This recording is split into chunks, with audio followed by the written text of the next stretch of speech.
La viabilité du fœtus autour de 4 mois, 120 jours. Je vous donne ici les preuves coraniques. Allahu Akbar.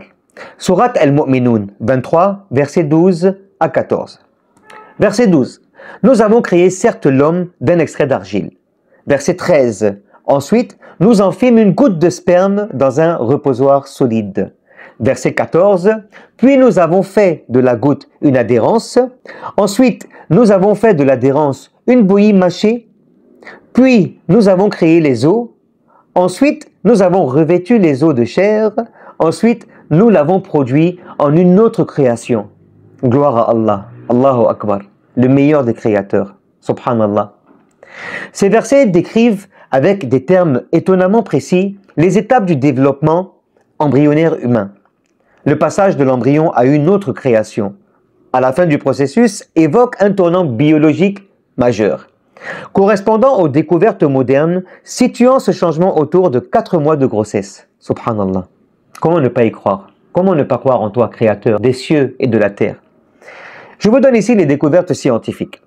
La science moderne reconnaît qu'aux alentours de la 16e à 20e semaine, environ 4 mois, le fœtus connaît une transformation majeure.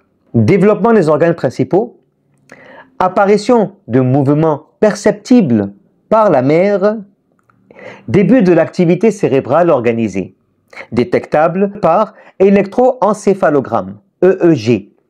Le fœtus commence à avoir une réactivité neurologique. C'est à partir de cette période que la viabilité fœtale devient progressivement possible, à partir de 22 semaines selon les normes modernes. Voici les dates clés de ces scientifiques. William Heath, 1831-1904, pionnier de l'embryologie moderne, a décrit avec précision les étapes du développement humain. Raymond Dart et George Washington Corner ont étudié le développement neurobiologique fœtal.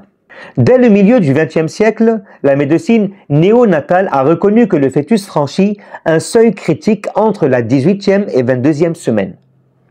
Aujourd'hui, avec des outils comme l'IRM fœtal ou l'EEG, permettent de confirmer ce changement fonctionnel et neurologique.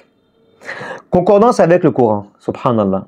Le verset 14 de la sourate Al-Mu'minun se termine par « Ensuite, nous l'avons produit en une autre création. » Allahu Akbar.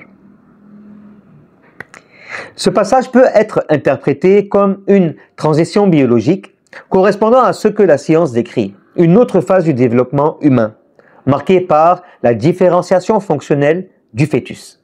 J'ai une question pour vous, famille.